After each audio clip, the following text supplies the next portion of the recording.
It's time once again to slip into your camo, grab your bow, and join us out in the field for another episode of the Up North Journal. The Up North Journal crew is knocked and ready to rock for another exciting adventure. So let's step outside and hit the trail. Welcome back to another episode of the Up North Journal, everybody. I'm host Mike Adams, sitting in the cabin tonight with Dan DeFaw. Before we get started, we want to help you save some money. That's right, folks. Don't forget to use our promo codes to save that money. And let's start off with buckbaits.com. That's right, the brick and mortar store of Buck Baits down at Sterling Heights, Michigan at 15 and Dodge Park. Go over there. If you're on the website, buckbaits.com, use the promo code UNJ20. That will get you 20% off your order. For those of you who are looking for Easy Cut products, make sure you go to easycutproducts.com. And when you're there, use the UNJ promo code UNJ15 off to save 15% off your order. And let's not forget Lincoln Roan over at packermax.com. It's never too early, never too late to think about the Packer Max. Go on over to packermax.com, use the promo code UNJ25. That'll get you $25 off your order over at Packer Max Outdoor. For those of you looking for some new firearms and firearm products, make sure you go over to theislandarmory.com. While you're there shopping, use the promo code UNJ10 to save 10% off your order there. If you shot that bird of a lifetime and you want it mounted, don't forget Troublesome Creek Taxidermy. We've had them live on the show. We've talked to them. You want to get 10% off your order, go to Facebook, go to troublesome.creek.7, find their website. If you go to our website, UNJ, make sure to click on the button to download the form. You get 10% off over there using the code UNJ10. Looking for that game call, whether it be a squirrel, whether it be goose, duck, deer, make sure you go to JPO Game Calls. Look for them at jpogamecalls.com, and while you're there shopping, use the UNJ10 promo code to save 10% off your order. And Miller Deer Tracking, the man that seems to never sleep during deer season. Get 20% off your next deer tracking using the promo code UNJ20. Look for Miller Deer Tracking on Facebook or give him a call over at 810-240-4891. Looking for the hottest new plastics to take on the water, whether it be hard water or soft water? Make sure you go over to southernindianabaitco.com. While there, use the UNJ promo code UNJ10 to save 10% off your order. Deer Camp Coffee, folks. We drink it every night on the show. You want to try it? You can go to the brick and mortar store at 15 and Dodge Park at Deer Camp itself, or go to deercampcoffee.com. Also use our promo code UNJ10. You get 10% off your order. And don't forget, get a bag of the UNJ medium roast blend there as well. All right, Danny, where's our live view camera to look from tonight? Welcome back to another live Wednesday episode. Tonight's a live look in. Going way up to Houghton, Michigan, where we're looking at the lift bridge, where it's a cloudy 61 degrees. Not raining there, but it's raining here, I know for sure. But that is a live look, and it looks like it's a bit windy as well. Yeah, that flag there in the bottom corner is whipping pretty good. Yes, it is, but it's got those clouds. Yeah. Could turn to snow at any moment. Don't say that. I'm going to be up near that area in about 10 days. Yes, you will be. Cannot wait. I am looking forward to a week in the Upper Peninsula on the shores of Lake Superior. Right, exactly. But before we start anything, talk about that, we would like to give an Updoor Journal condolences to the Shockey family on the passing of his wife earlier this week. And a big shout out and a big family and prayers to him and theirs over there in Canada. Yeah, and his daughter Eva and her husband as well. So it's...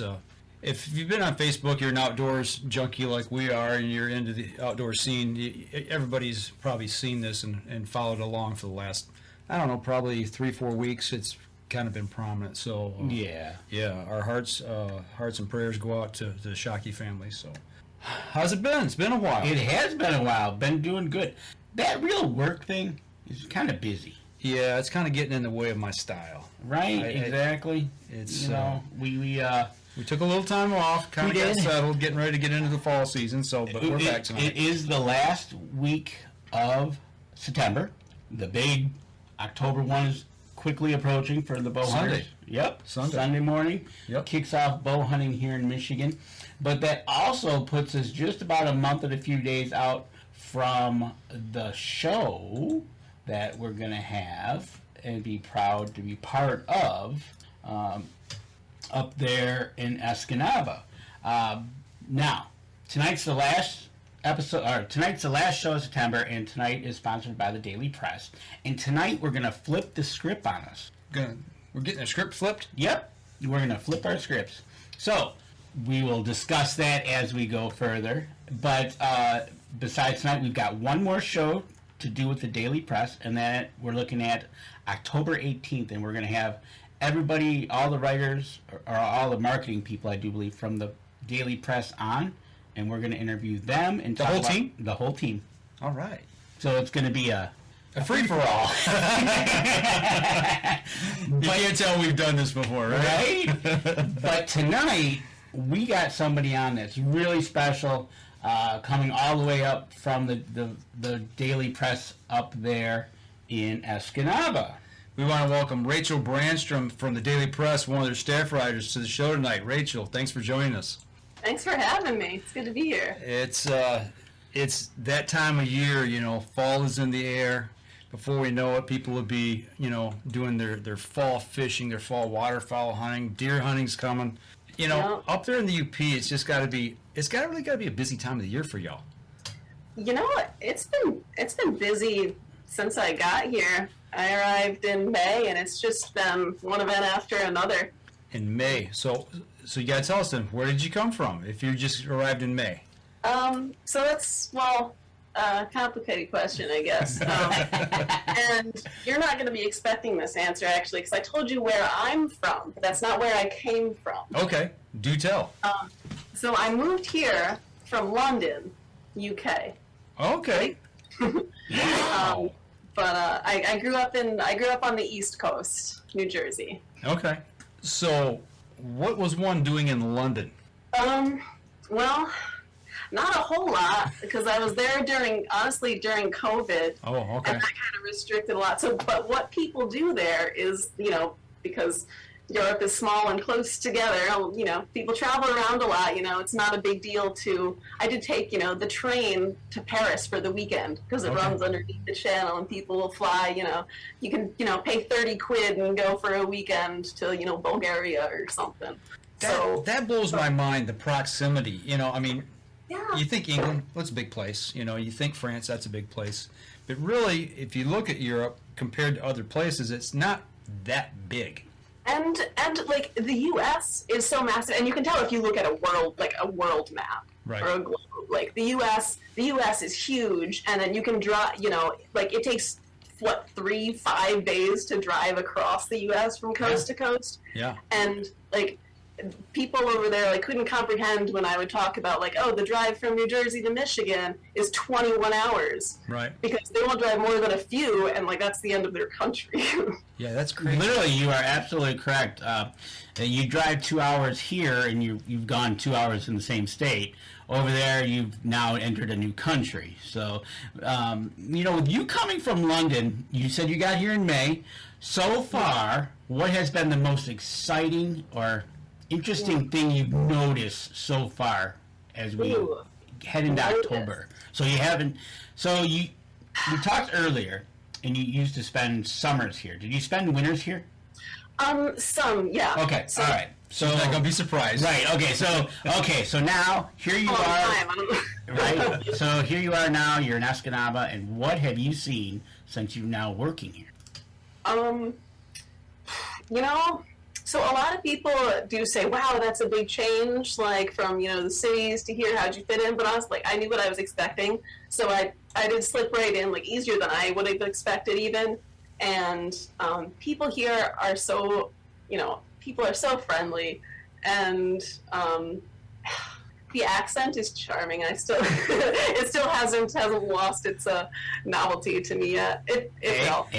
Well, I know. I pick it up a bit. My sister points it out occasionally. If you stay here long enough, which you're getting pretty close, it'll just become part of your vernacular of talking to people and going, yeah, and you're gonna go over to the long O's. Yeah. Oh yeah. Gotta go get a pasty, eh? Yeah. But being a writer for the paper, how is doing that job in a small? Well, it's not really a small town, but it is the UP in Escanaba. But how being a writer for a paper of that has expanded what you're doing? So I love it. Okay, and I applied because it was the position was staff writer, and that is my background. I am a writer, but my background is creative writing. Okay. So I went to school in the Sioux, actually, at the other end of the UP, in Sault Ste. Marie, Lake Superior State University, and I studied visual arts and writing. So I took every writing class they offered, but that was, it was creative writing. I took nonfiction writing, playwriting, advanced creative writing, and then just, grammar and literature classes too, and then all the visual arts. So, I applied here and I gave them the stuff that I had, written in the past, and my editor's like, well, you clearly have, the skill, but do you have any journalism experience? Like, no. So I had to learn the style, but, because you can't embellish much, like, no adjectives. Can't say, the exciting event. It has to just be the event, and then quote people on what they're saying, which is great because it means I get to talk to people, and covering all the stuff that happens in the county means that I'm being introduced to people who I might not have been exposed to otherwise, and learning about these worlds that I knew nothing about in a position where, like, I can ask questions without feeling foolish. I'm encouraged to, and then I learn more, and that's cool. And then I get to, put that into a way that the public can hear about and will, hopefully find interesting. If not, at least you're educating them. And yeah, it's fun. It's interesting. Me working in television and seeing how it's evolved over the last 34 years since I've been in the business. The fact that we're able to take cameras and computers and do what Danny and I do now on the internet, so anybody around the world can see it, is mind-blowing. But to think now, okay, you're coming out of college as a journalist and wanting to go back to a medium that really we don't see a lot of anymore as far as newspaper. To me, that's fascinating, seeing a small-town newspaper still viable. It's... I don't know. I don't know if it is ever going to go. I imagine at one point it will have to finally shift, but at the moment I don't think there's an immediate danger. Although granted, it is usually, I know that it's at least older people mostly who read this paper, but also like I'm not sure what the demographics of the community itself are. I think a lot of places in the UP are more of retirement communities because there isn't a lot of, industry up here. There's the paper mill and the businesses in town, but yeah, I don't know. Absolutely, and that's one of the things I've noticed going up to the UP is the demographics of the UP. You're seeing the older class of people and the younger class of people that you can definitely tell the kids. A lot of the kids up there will move away and don't come back. Some come back. Some stay in the family business, or they're working for the state, the government, the county, whatever it might be. But tonight you get the chance to interview us because we talked about this. You wanted to do an interview, so we said, hey. Yeah. We've never done this before, so why don't we have you on to interview us? So that way you have basically almost a video interview of Up North Journal, which we've never done. So, we're about 15 minutes in. Let's give her 30 minutes or so. Yep. And then we'll come back at the end because we've always got a set of questions we like to end the show on, and we'll go from there. So we're just going to hand it off to you now and let you turn tables on them. For anybody that's listening, and if you have any questions you want... Within reason. Yes. To be asked of Up North Journal, throw them in the chat. I'll relay them within reason. And then we'll go from there. But we're going to turn this over and let her take the reins of interviewing us. So, Rachel, floor is yours. Okay. So what I usually do when I conduct interviews, and I mentioned to you guys earlier, I don't generally prepare questions. Like to just kind of keep a flow of conversation. But what I do is usually record audio and make notes of what time certain things were said. Okay. I don't have my own recording going at the moment, so I think I might look at the video, see what time it is to refer to later. There you go. 7:46. Live streaming on, is it going to say the Time code wise, I'm not sure exactly how it's going to play out, but it should. My clock right now is 15:45. Okay. Does it say that on my end somewhere? I think when you play it, the actual time when you so I'm not okay. I'm just gonna go by the time that it actually is then. Yep. 7:46. I will know is Yeah. So when you play it back and you just look at the bar at the bottom, it'll tell you how far you're into the show. Okay. So. Okay. So Up North Journal, Mike and Danny. Can I get your full first and last names, please? Mike, would that be Michael, Michael? Yes, ma'am. Sure is. And surname. Could you spell that for me, please? Adams. Michael Adams, great. And Danny, would you be a Daniel? No. That's it. She's done. Cut. I'm out. And I'm a Danny. Danny. All right. And last name is Defauw, pronounced Defaw. And that's a capital F, right? Correct. His nickname's Red. Are you a ginger? He was. Right now. I see a little bit, I think, there. A little bit. Upper half of That's him blushing right now. Yeah, right? Okay, so Up North Journal. Before I get into how you started it. Oh, wow. How did we get started? Right? Or how did it? What did it start as? I imagine it's developed. Yeah, it started in 2007. My oldest boy was 12 at the time, and podcasting was in its infancy. It was right around the beginning of 2004. First episode was April 25th of 2007. April 25th, 2007 was our first episode. But he come to me early 2007 and said, "Dad, you ever heard of a podcast?" And I'm like, "A what?" I guess the term was coined in 2004. So it was really, in its infancy at the time. And he actually, speaking of the UP, he heard a show, an outdoor hunting show that was up in the Upper Peninsula. And it Really? And it was one guy, and I don't even remember the name of the show, but he was good, and it was just him talking. Never interviewed anybody really. And he said, "Do you think we could do that?" And I said, yeah, because we were into hunting and fishing the outdoors. And I said, "Yeah, that'd be kind of cool." Well, I've got a background in television. I started asking people around, "Hey, how does this work? What would I need to do to get something like this going?" And we cut a pilot episode, and I passed it around to some people to listen to, and they said, "Yeah, you got something here." So, my son Michael, or we called him Mikey, and him and I started. And the rest, as we say, is history. And Danny came on 2014. 2014. That's why Mike, he won't admit it, but he is also known as the godfather of podcasting, because basically he started he started in 07. And then carried. That is very early, and that's wild that you say the first one you heard of was out of the UP. That's like, I've never heard of it being a tech pioneer in any capacity. Yeah, and he kind of faded off the scene. I don't know, after 150 episodes, I guess. Tonight's 698 for us, so we're pushing 700, and. That's awesome. So when it started, was the name always Up North Journal? Is that the name you went with? Yep, it's always been the same name.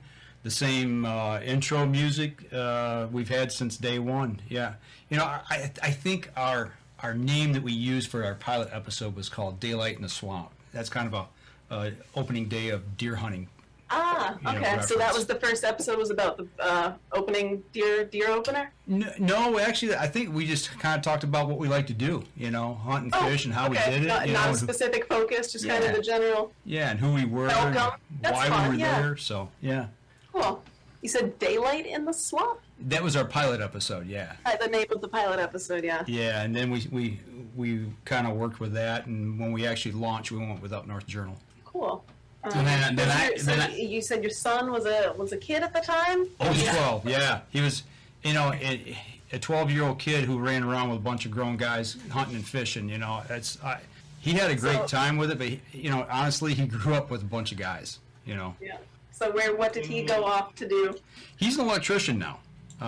Still loves the outdoors. I got 4 kids, and every one of them love the outdoors. I've been fortunate enough that I was with my 2 boys and my 2 daughters when they shot their first deer. Wouldn't trade that for anything. I mean, it's just very emotional, time for me watching them kind of follow along in my footsteps. Right on. Nice. So, Danny, so if you didn't join until 2014, the podcast had already been going for a while. How did you hear about it? What was your first exposure to Up North Journal? Oh, boy. So, Mike and I have actually known each other since 2008-9, and We met online. And that's no lie. But And that's unusual to do in those days. well, so I had moved to Fenton from Fraser. I moved up here, and big hunter. So I was in all the forums of hunting and whatnot, and Sure. we were talking on one, and this guy was talking back, and it ended up being about turkey hunting, and it's like, well, hey, you want to meet? And I'm like, okay, yeah, sure. And so it was kind of funny because now we really laugh about it, but at the time, each of our wives thought we weren't coming back. We were both going to meet a serial killer, and this was going to be it. Carved up and in the woods. So it started off like that, but it was not to be. And yeah, it was a bromance, Mark Coleman. And I'll tell you what, that one of my bestest friends that I've ever occurred is sitting right next to me since then. And like I said, I didn't come on board till 2014 because Mike went through a summer of hell, we'll just say, and we resurrected the podcast in his front room at a rental house, and it was ever since then we've been together, and you can't separate us because we fight like we're married. Yeah, it's almost like being married, to tell you the Right? truth. And it's You must have a good rapport to be doing this. I think that's. you know what? Coming from me, you got to, because I know Mike's tried with a few other co-hosts, and it just wasn't there. But me and him click, whether we're on air, off air, or whatever we're doing. Working at an event. Yeah, we feed off each other. He can read me, I can read him, and we just go from there. But since 2014, being a co-host of the Up North Journal is for both of us. You were talking about learning to meet people in the community. We've definitely done the same thing since, and even before that. They actually interviewed me for show 108 because he was going to take me on my first turkey hunt, and he helped me get my first turkey. You been around that long? Well, that's the interview was 108, I do believe, that you interviewed me before we went on the turkey hunt. For your first turkey hunt? My very first turkey hunt, and he was going to take me. Yep. And where'd you go for that? And we went over to the local state park, and it was a 2-day event, and the first day was A bust. but the second day worked out so perfect. It was amazing. It wasn't long, but it was awesome. Got my first turkey, and like I said, ever since that was when we were turkey hunting, but ever since I've been co-host, like I said, my best friend sitting right next to me here, and we've just been going ever since, and we've met a ton of people, whether out here, like we met you. I talked to you last week. We meet you in video now tonight. You were saying that it's going to be cool to meet people like at the show, at the expo, who you've only spoken to on the phone or something, and you sounded really excited about it when you mentioned that on the phone, and I thought that was nice. One of the things that I was up there in July, and I stopped at Blades. Blades Bait and Tackle right there. Blades great. Blade and Lacey, yeah. Yeah, so I stopped in, met them personally, and then, like I said, ever since February, when we first interviewed Sarah to kick this off, every month we've been interviewing these different vendors. But in November, when we go to the show, we're actually going to have a 3-day event of talking to them, interviewing them, going live with them. Hope to see you there so we can go live with you, and just make this event for the second year even bigger and better than it was last year. Now, there's been some gripes about the date, but it is what it is. But one of the things I've learned is when we meet people in the public, it is To see people's smiles on their face of a story of a successful hunt. Maybe it wasn't successful, or a youngster telling us their story of how they got a deer, bear, whatever, and a big smile on their face, and it makes you feel real good. It just, that's why we love doing this, is Sharing stories. Is sharing Meeting stories. people. Right, and you're right, Mark Coleman. I do look up to Mike. Barely. Come on. Another short joke. Right? So, but yeah. Okay. Yeah, good stuff. I have a couple questions. You mentioned at the very beginning of the show, you said something about real work. So this is, imagine a hobby of passion. So what are your real jobs? Mine is, I work at a television station. I've been there 34 years. I started out as a production assistant, and I'm a director now. Oh, cool. So, yeah, I direct local news. Local news. Wow. Yeah. Huh. Interesting. I've never seen a, I don't know, camera video show or anything, and yeah, no, don't know what that would be like. You ever come down towards Flint, let me know you're in the area, and we'll bring you in the station and let you watch. Flint. Don't drink the water. Don't believe everything you read about Flint. Yeah. It's one of the things. Yeah. I've lived here over 50 years. You know It's how still the Flint. press is. Yeah. Yeah, right? We both work in it. So, Danny? So I've been in the auto industry for 30 years. I've been in the last 23 at General Motors. Ah, in what capacity?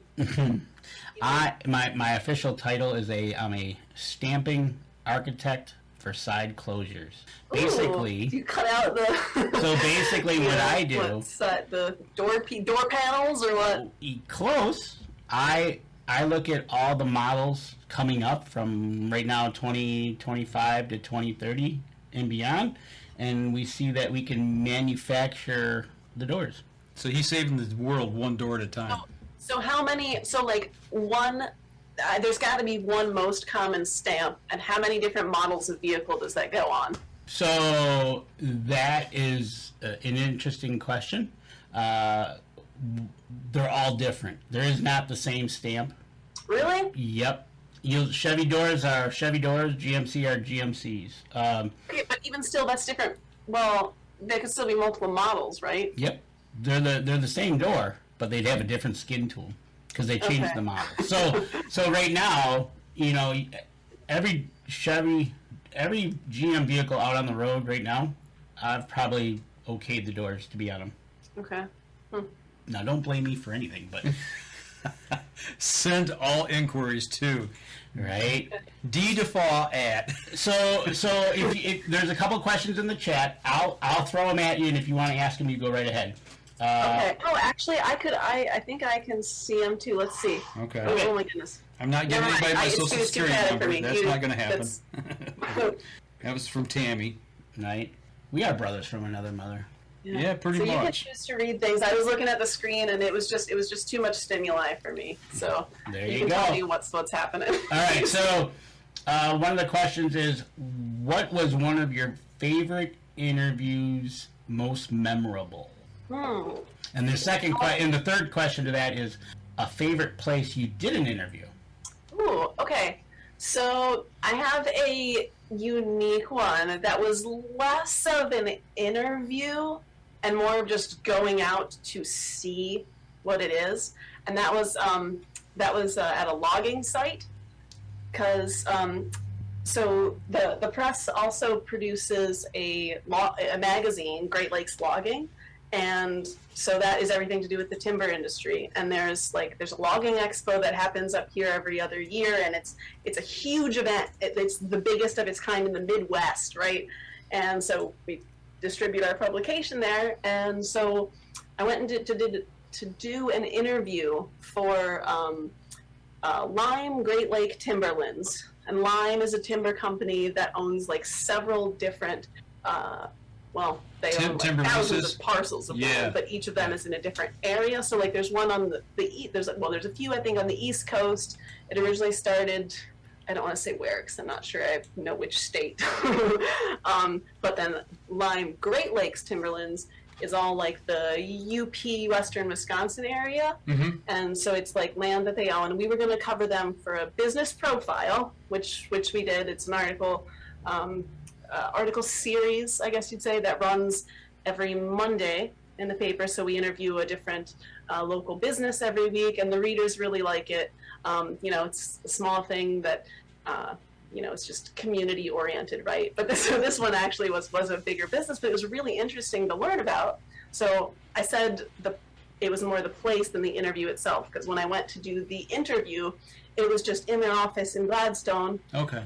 Speaking to, the guy who runs this branch. They get into some... I went out with a logger, one of the foresters, Mm-hmm. and I was like, is there any way I could see a live log? Because they got a lumber yard there, and it's like there's trucks coming out of the, loading up logs that they're taking out and stuff, and it was neat to see those and see like the numbers written on the side and the weigh station, but then actually to go to a live logging site to see those equipment, and it's like deep in the woods, right? Mm-hmm. So I had to ride in the forester's truck because my car couldn't have made that.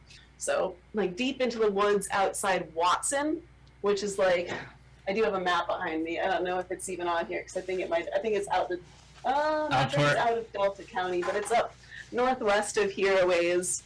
And so yeah, seeing the big heavy equipment, the foresters are the people, right? And I got to ride in the harvester with this guy who's cutting down these huge trees, and the machine, they're so high tech too. It'll tell you, I think it measures like the diameter of the Mm-hmm. tree when it grabs it, and then you can either program in the length you want the logs cut to, or it can suggest one if you tell it what species it is.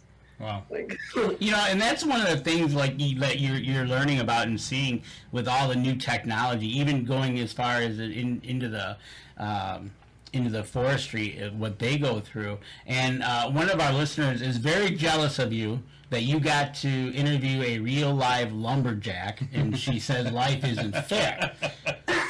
Well, if you come to the logging expo, it's full of lumberjacks. There you go. And they'll let you operate the machinery yourself too, and probably get up close and personal with those lumberjacks. Right? There you go. So what other questions you got for us here at Up North Journal? So let's see. I jotted down just a couple things I was thinking of as you guys were talking. You said you came up from Fraser. Yep. I came up. It's a town 14 miles north of Detroit, a suburb. It just got it was basically coming all cement. It was like, all right, I'm out. So I had to go north, but I couldn't go too far north because I still had to do a job. We don't have jobs up north. Unless you're a lumberjack. Right? Yeah. Mostly lives here. So where are you now? I'm in Fenton now. I am 10 miles south of Flint. And I'm 10 miles north of Flint and Clio. Okay, and where are you? Where's the studio at? Yes. This is what we call the cabin, the Up North Journal cabin. It's actually in my house. In Clio. Okay. Yeah, I built a studio here in the house to be able to broadcast from. Cool. All right. But the nickname is the cabin. That's the set. So how far are you from the bridge? 3.5 hours. 3.5 hours. Yeah. We could be at Mackinac. Okay. So Yeah. what's the closest city? Because I'm sorry, I'm not super familiar with Michigan outside the UP. So. Flint's way down south. Yeah. You guys. Yeah. We're right down here. Yep. All right. Yeah, we're south of Saginaw Bay, which is, right here in the thumb, in that area. So, yeah, we're I'm roughly 200 miles south of the bridge from where I'm at right now. Yep. All right. And compared to Detroit, and you said you were heading up north, I thought that was going to be a little bit further up north. So one thing you'll learn when you talk to people from down here, Us trolls, apple knockers, whatever you want to call us. The definition of being up north is different for everybody. Is literally different from everybody. Yeah. And so you have to literally ask them. where is up north to you? Because some will say the Z Bridge, which is Zilwaukee Bridge in Saginaw. right? Or exit 190. Yep, that's where I say it starts. That's it. That's Or- the wide one. right? And then go from there, right? So when I hit Mackinac Bridge, I know I got 4 more hours to get over to Crystal Falls. Okay. Does that kind of put things into somewhat of a perspective for you? Yeah, it does. And I know, like you say, it's all relative.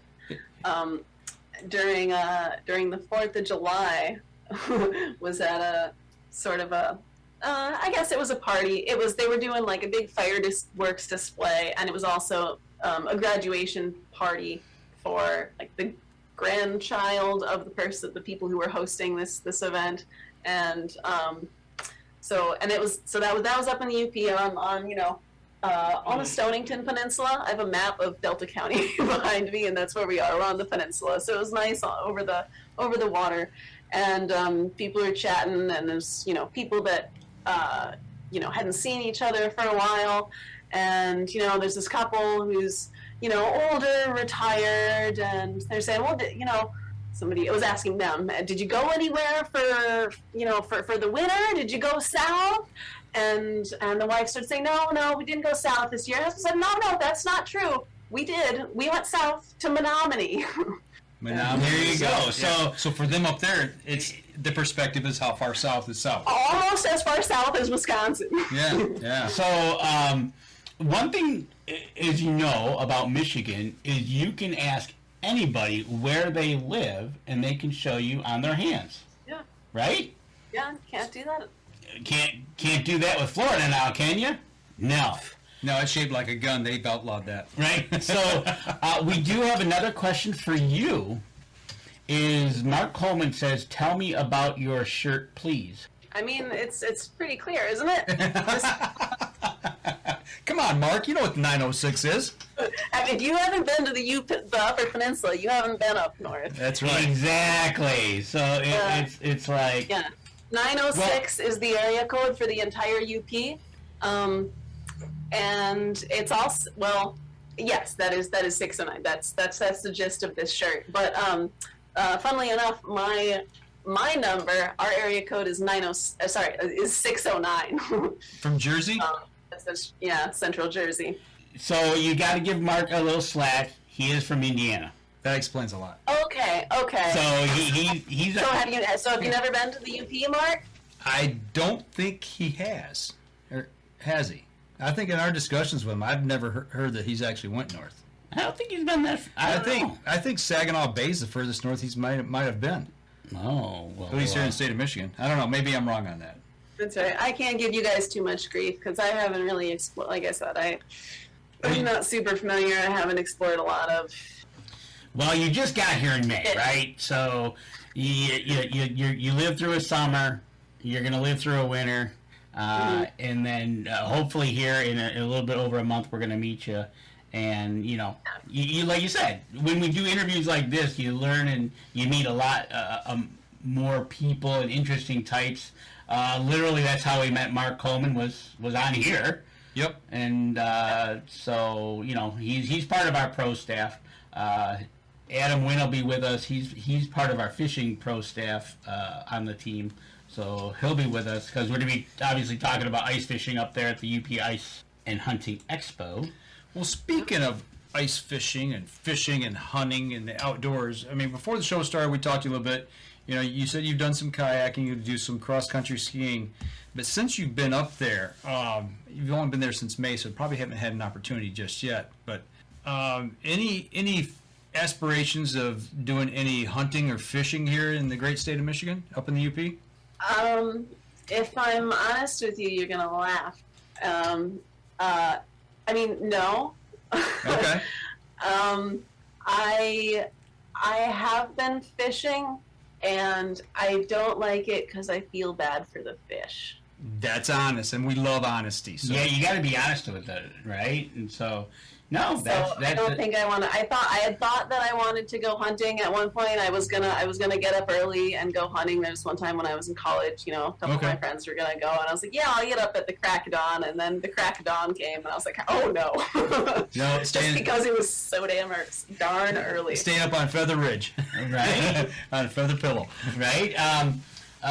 In our comments, we've got Scott Bast on here. He says that we show Wisconsin the same way. Door City is in the thumb. So, okay, I wanted to refer to Door County in a story that I was doing about the monarch butterflies, because they fly south from here. It's a huge, migration stopping point, the Stonington Peninsula, on the monarchs on their way south. And from here, from the Stonington Peninsula, they head south towards Door County. And I wanted to refer to that, and I asked somebody, do they say the thumb? Because Wisconsin also looks like a mitten. I was like, do they say the thumb? Can I say they fly south to Door County in the thumb of Wisconsin?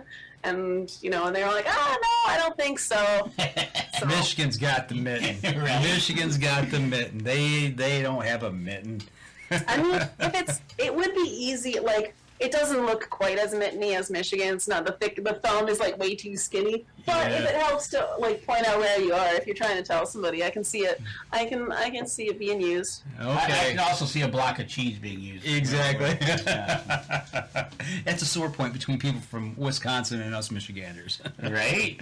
But so when being realistic of your expectations of when you went fishing and the expectations of going hunting, if you've never done it or tried it, you gotta at least try it once, just to. I feel like I should try ice fishing, because it's a whole thing. It is. It's a whole different world. Well, you got a whole bunch of people in that area that'll be glad to take you out on that bay. I know, oh man, and they're all over the bay when it freezes over. You got.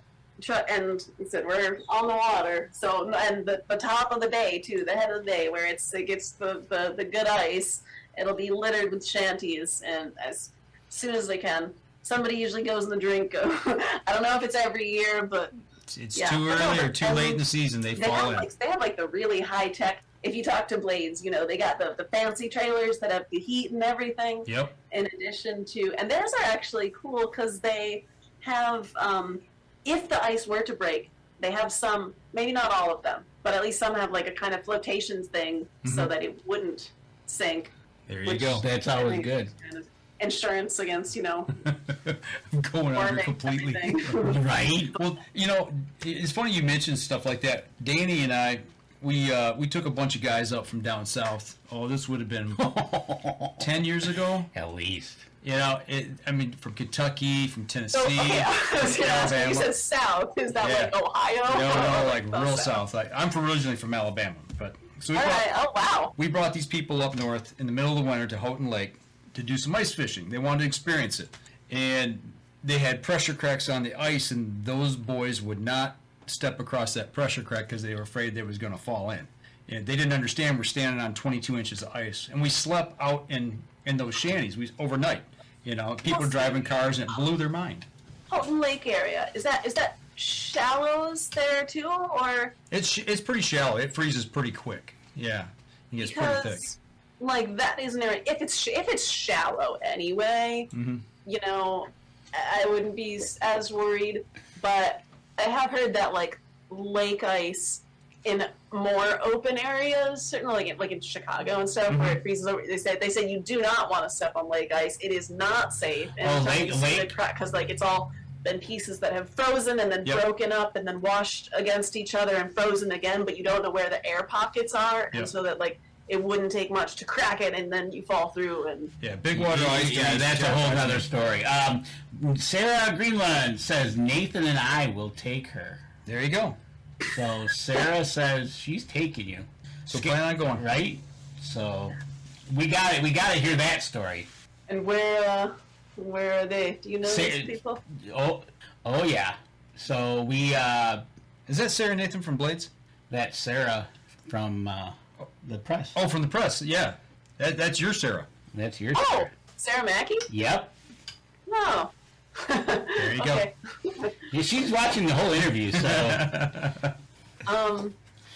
Yeah. Yeah. So.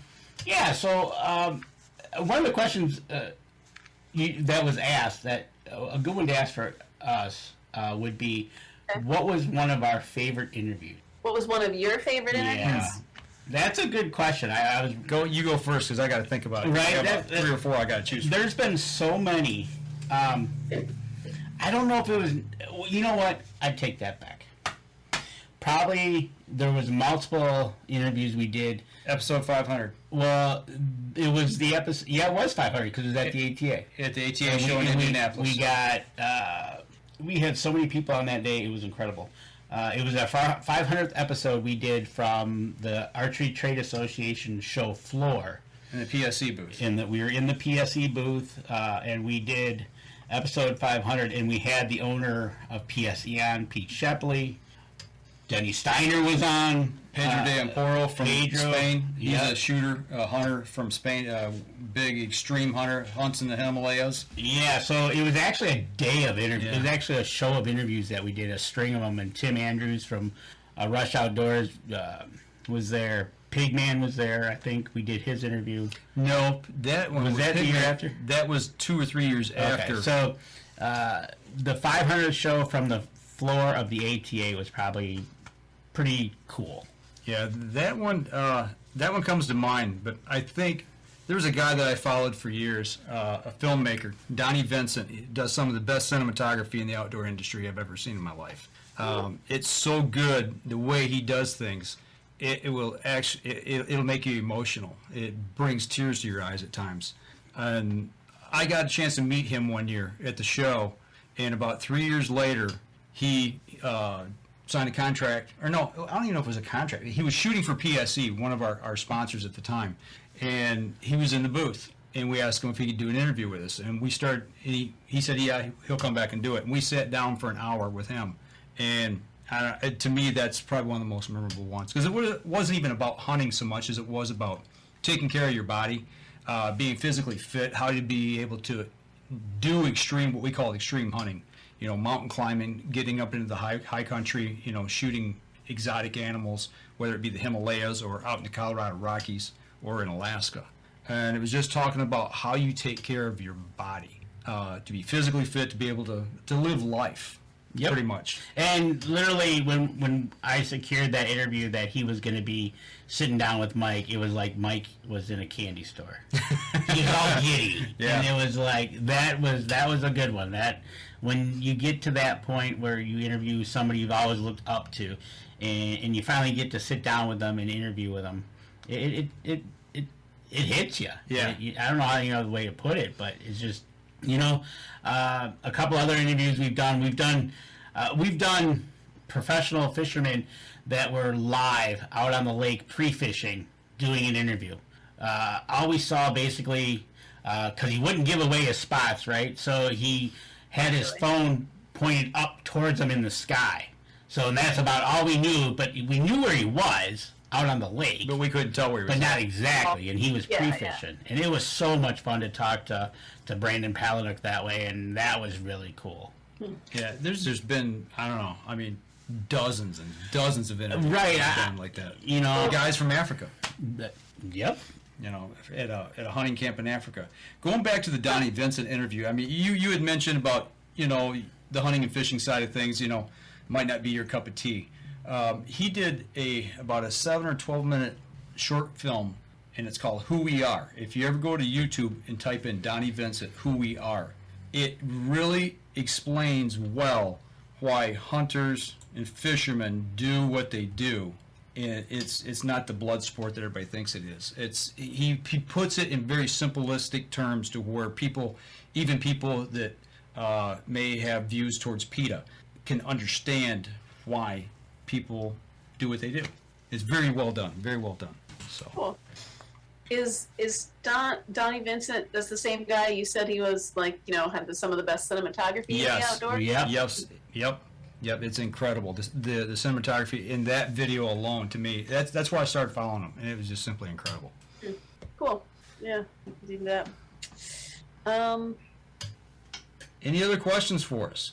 Yeah. Because we're going to turn the table on you here in just a second. Yep. We're almost to the cutoff time. Then it's going to be our turn. We're open-ended. If you got some questions you want to answer, we'll be glad to answer them. So you fire away. License plate behind Mike's head, Michigan archery. Yep. Is that was that an actual plate that is retired? That is a plate duplicate that's on my Jeep right now. That is my plate. I have that exact plate on my Jeep. That is a commemorative plate. And the funding from that, you can see the elk on it. It goes to fund the restoration of the elks here in state of Michigan. It's a conservation license plate. That's what it is. It goes back into conservation for the state of Michigan. So, yeah. You know something that I have learned being here is how much conservation goes on and how many different groups and organizations are committed to that. And absolutely. And it seemed weird at first to see that a lot of them are the same ones that are involved in hunting and fishing, but it's like they're killing these animals, but they're also like educating around it and replenishing these species and doing things to kind of maintain a balance, and also getting the youth into the proper way to do these things, and that getting them involved with those activities might keep them away from other people. I have people ask me that all the time. It's like, well, why do you love the animals so much, and then you hunt them? And it is kind of hard to understand that when you say the conservation side. But us as outdoorsmen or conservationists, we do love the animals. I feel like it's our responsibility, if we are going to hunt them, that we also need to promote the species as well, make it the healthiest and most viable that we can, with habitat, with taking the sick ones out, shooting the right ones to make sure that there's not an overpopulation, that people aren't hitting them with cars. Because there's nothing that irritates me more, not irritate, but it saddens me, I should say, is to see deer getting slaughtered on the highways. Not only does it tear up people's cars, it could kill somebody, but to see those animals wasted in that way, to me, it's just heartbreaking. And you just did a big show about it too, logging. Yeah, logging is a huge habitat. And the thing that the foresters say is their goal is that we never run out of trees. Yeah. So they're doing very sustainable. Like, they don't clear cut anymore. I don't know. Maybe some places still do, but they thin a lot of the time to a certain amount. Yeah. But the forests do need purging too. Some species can't to grow in. Yep. And then an example that kind of shows both the wildlife and the both the flora and the fauna side of things. White oaks obviously all species kind of do well under different conditions. Mm-hmm. White oaks, there are a lot of them, but it's hard for them to reproduce for a few reasons. One, because they need more sunlight than other species. So if there's a lot of shade, they can get, and also, even though there are a lot of acorns, there's a ton of deer. Mm-hmm. So anytime new saplings, start to sprout, they get chewed up by deer immediately. Yep. So when the people at the National Forest Service were telling me about the white oak problem, they were saying, so we need to encourage deer hunting, get down that population. Yeah, absolutely. And then also another thing about that particular species, because it's an example of both. The white oak also, because it does better in more light, it helps to do controlled burns. They're also more fire resistant than certain other kinds. Absolutely. Yep. And strangely enough, you talk about that kind of stuff with fire.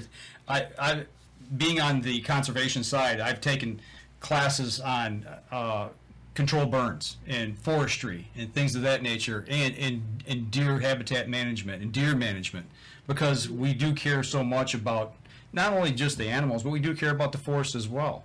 And it's all goes hand in hand. The phrase that I've heard is prescribed burn. Yep, prescribed. Yeah, they write a prescription. Yeah, they write a prescription for a burn. It's like getting a prescription to help take care of a disease or manage a disease. Yeah, not that they're diagnosing what the issue is that could be resolved, and here is the thing that is targeted to fix it rather than just controlled. Implies kind of less knowledge about what's surrounding that. Yeah. We talked to a DNR fisheries biologist out of the Escanaba and that's what he prescribes. He prescribes what fish are to be planted where and when and how many. There you go. Yep. So sustainable. Yeah. The word you chose earlier, sustainable, is key, to any habitat and species, I think. And I think hunting is part of the prescription that we need to help control both. One of the questions coming out of the chat is to be asked of us is, of all the things we do we have a favorite? Oh, wow. Right now, yeah, I mean, it's changed for me.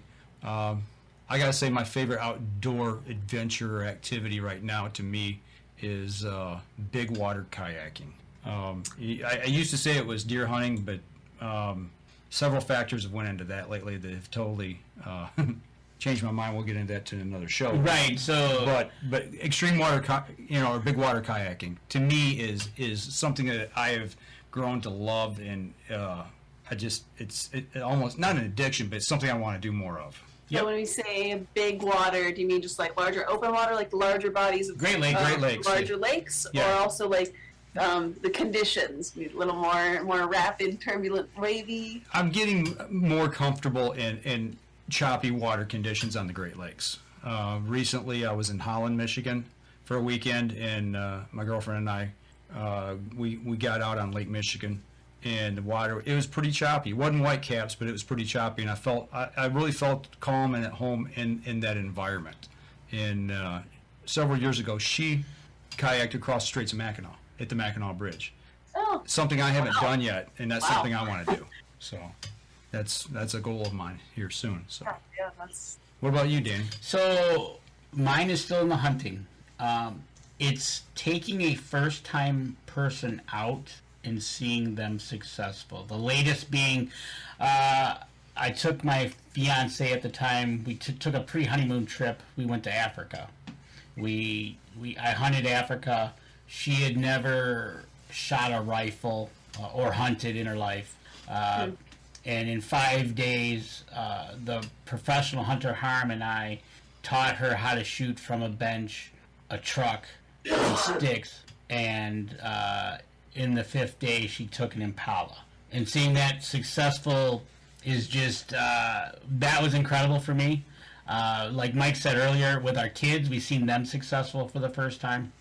But taking somebody out and watching them be successful, Denise, she was bound and determined she was going to shoot an Impala, and she did it. And so something like that for me in the outdoor industry. Like I said earlier, listening to some of these kids or anybody's story and watching their smile on their face. So still in the outdoors hunting, a first timer is always a good one. Even if they're catching their first fish, So yeah. What about you? What's the big thing in the outdoors for you? Because you told us you kayak and snowshoe. The kayaking is fun, and I've appreciated it more recently. I had sort of like a weird injury where I can't regarding my legs, so I can't hike and run and walk the way I used to. And kayaking is just paddling, and so makes me feel strong because I can use my arms and not get tired. And so I went out recently when the water was choppy, and it was exhilarating and amazing. I still felt safe because it was in the bay, and I didn't go out too deep because it's shallow here for a while. So I know that the water was never over 4 feet max, but there was a small craft advisory, Shallow water means big waves. there were white caps, and I was getting splashed, and I had originally planned on going back when I got tired. Instead, I went back when the boat started filling with water. So you didn't have a spray skirt. I ended up putting on my life jacket partway through it just in case, and but it was a lot of fun. Yeah, the water's exhilarating. It I don't know. It's almost like a God moment at times out there. It can be, absolutely. So okay. So another question is, obviously you heard that my nickname is Red, and Mike has his nickname. You don't have a nickname. No, I'm just Mike. I know, right? Yeah. So do you have a nickname around the office? So it's a thing up here. We've learned, and they've got one of my coworkers or other writers, also not from the area, and she's pointed out that every Youper man has a nickname, and they're weird. They're fun, but it's all like it'll be like a syllable and then a double letter and then a Y. Like, Buzzy or Gooby or... So, but do you have one? No. Okay. Not yet. By the end of the show in November, you probably will. There you go. I was Ray Ray in school at one point. But that's, that's based off of my name. It's not a... Okay, so that was one of the questions. And Mark Coleman loves your energy. Cool. Thanks, Mark. So any other questions you got for us? Yeah. What's on your hats? Mine is Sunrise Archery. That's our local archery shop that takes care of us, takes care of our gear for us. We support them, they support us. So it's Nice. very good place to do archery business, and we recommend anybody that's looking for archery gear, needs their gear worked on, to go down there in Fenton and check them out. And mine is Blades Bait and Tackle.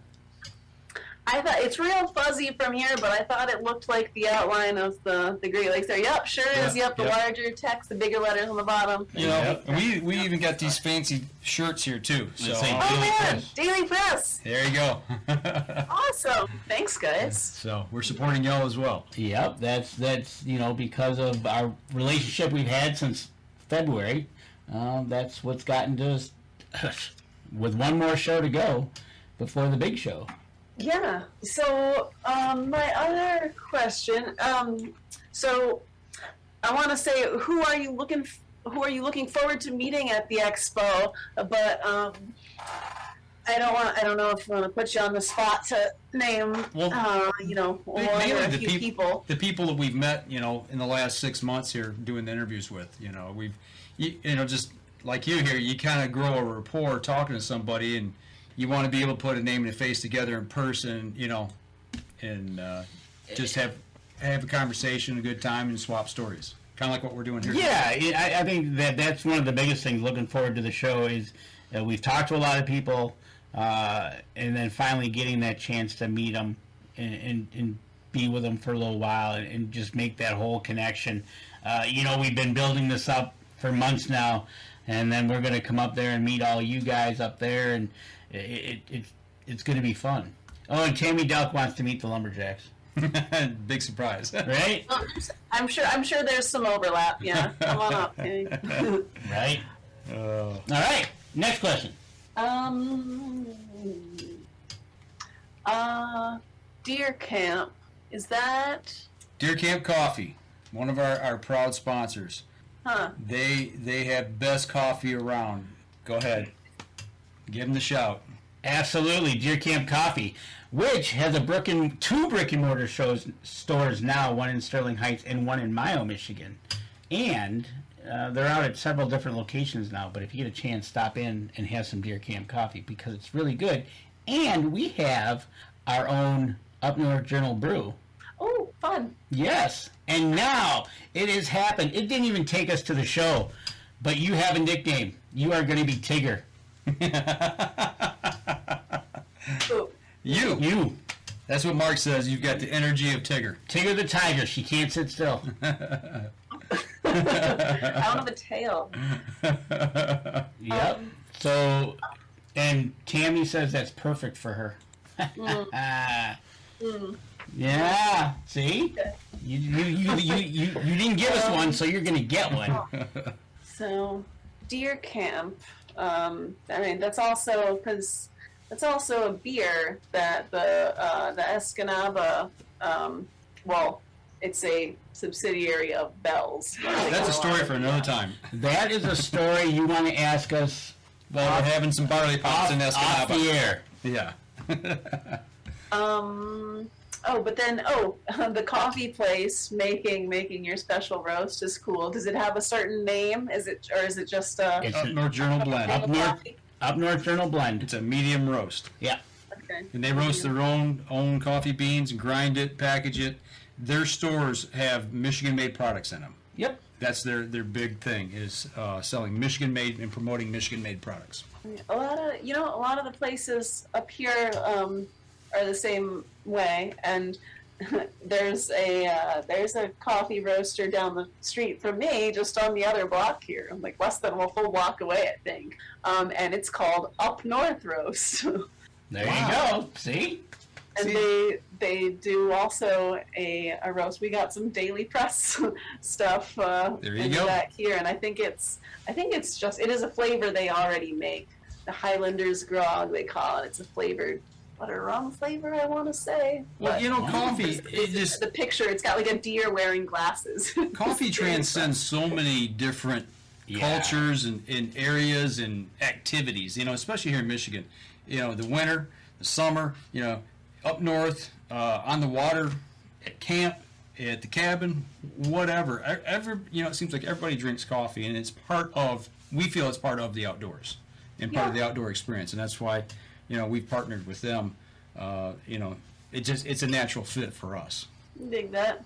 I can picture one of those tin mugs. Yeah. Or like the what did they call the Turkish coffee thing, where it's just the metal cup the with the little metal handle on cup. a stick. You cook it over the fire, and you got all the grounds at the bottom. Yeah. Do you drink coffee? What's that? Do you drink coffee? Oh yeah, big time. Okay. We'll make sure to get you some Up North Journal blend. Word. I would enjoy that. I better get Sarah some too.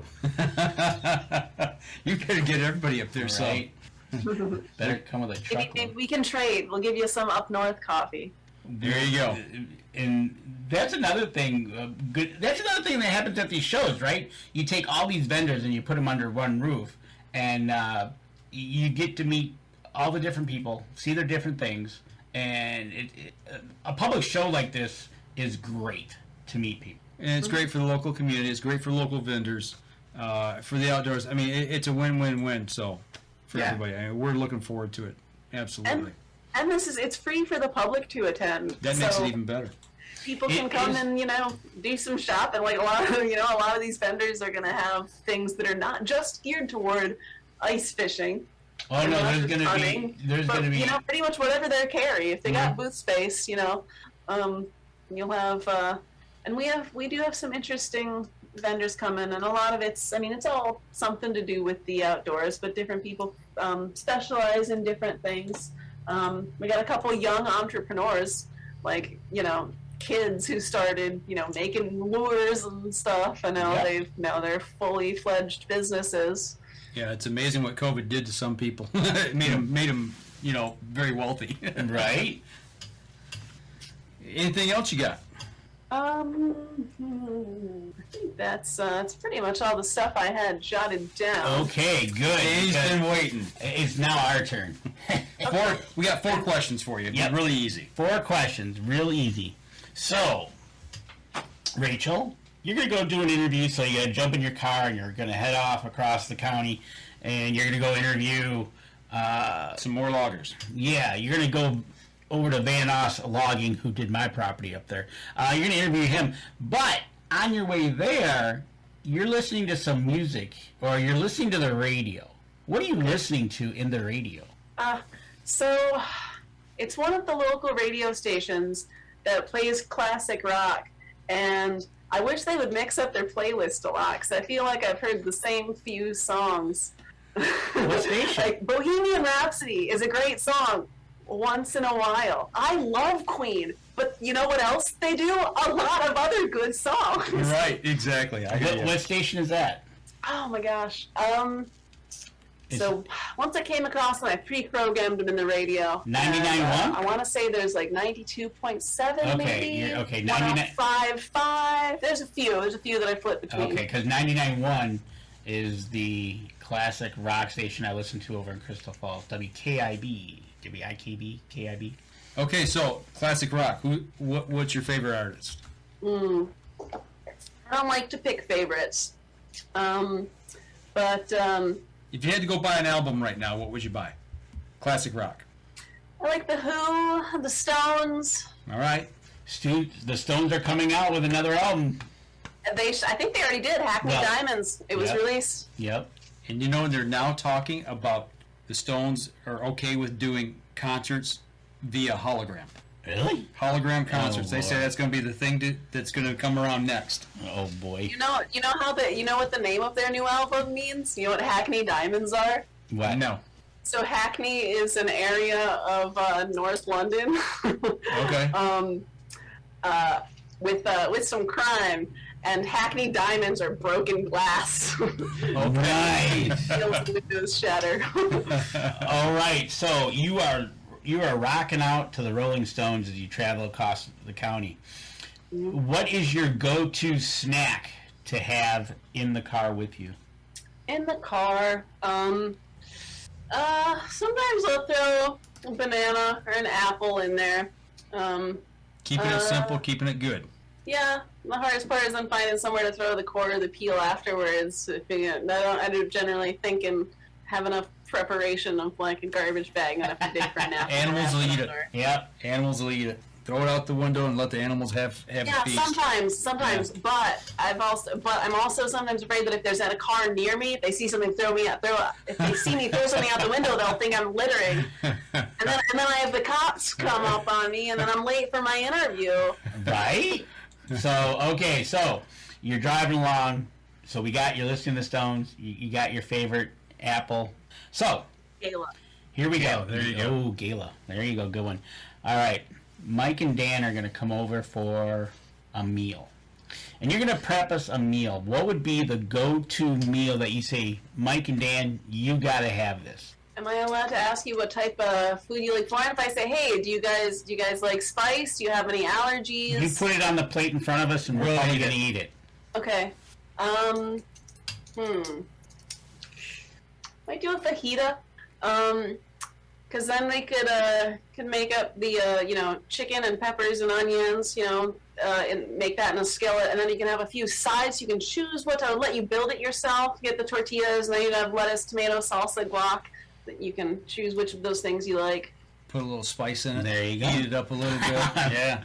A little I sour like spicy, cream. but not everybody does. Oh, yeah. Well, spicy, yes. Not sweating spicy. I would like to taste the food. Right. Okay, so you made us a meal. It was fantastic. Now we sit down after, and you're going to tell Mike and Dan a story that comes to you that resonated within yourself, that said, yeah, I got to tell other people about this story. And what would that story be to Mike and Dan? I don't know. Is it It could be an outdoor story. Outdoor? It could be an experience that you had at some point in your life. You were stuck over with you. you were over it in Paris. You were at the top of the Eiffel Tower. And you hogged the I loogie. think that thing's ugly and dumb. I love honesty. So she oh my did gosh. throw a loogie off the top of that. What story would I be telling you? I'm sure something would come up, but I don't know, man. We won't hold your feet to the fire. Right. If you can't, Yeah. we'll give you till November There you go. when we meet you in November. Okay. But you did get a compliment from Mark Coleman, an old soul and a young person. There you go. Oh, Tammy says, just remember, this is a family show. Right. For a story, yeah. Yeah, that's the problem. Right? Um, But anyways, you think about it, we'll get back on it. Okay. And we'll maybe that when we do a live interview, we catch you at the show. That's what maybe if we can remember, that's what we'll do. Okay, I'll try. Okay, that gives me time to gear up, I suppose. Right? But have you got everything that you wanted to get out of Up North Journal? My last question for you guys, and I guess especially Mike, since you've been doing this the longest, Sure. would be what changes have you seen? What kind of growth have you experienced? So that could be either something that has changed because of how technology has adapted over the time, or just you expanding for some other reasons. I guess Yeah. over the course of the last, almost. I could probably allude to both. I always make a joke back when we started podcasting. We did it with two tin cans and a string, you know, the old telephone string type thing as kids. But yeah, I never dreamed it would be like this, you know, that we'd be doing live broadcasting. I mean, it's simple broadcasting, but it's still broadcasting to a live audience across the not just locally, but across the world. To me, that blows my mind. You know, with the internet and what we can do with it. You know, taking some computers, some mixing boards, and a couple cameras and lights, and you know, bang, we kind of got TV now. So that's it's come leaps and bounds from when we first started. Me as a person, you know, my philosophy in the outdoors and what I thought hunting has changed several times. Yeah, it's changed several times. You know, I started with my dad growing up in hunting, and then evolving from what I call old school hunting to what I call modern hunting now, with, you know, using certain electronics, you know, trail cameras, range finders. You know, there's things that we use in the outdoors that we never ever dreamed that we would have in, you know, back in those days when I first started. The equipment, as far as the hunting equipment, guns and bows, have evolved so much. And then me as a person, the people I've talked to, you know, have really given me a lot of insight into my own growth as far as what like I said, what I thought hunting was and what I feel like it is now. And I've almost really come back kind of full circle. You know, I understand the land management, I understand the species management of it, I understand why we do it.